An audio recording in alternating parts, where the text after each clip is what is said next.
why don't you just go get a real job? Okay, so somebody who works at a music studio, that's not a real job. Somebody who's a session musician or runs a recording studio or who's a successful music producer, that's not a real job, right?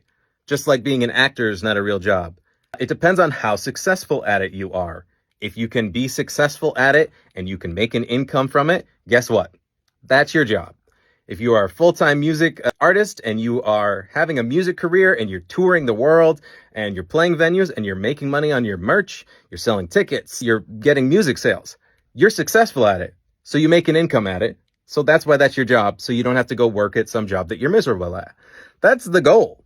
The goal and the dream is not to always have to work at some job that you're miserable at. Not everybody wants to make it their job full time. It happens to be my full-time job.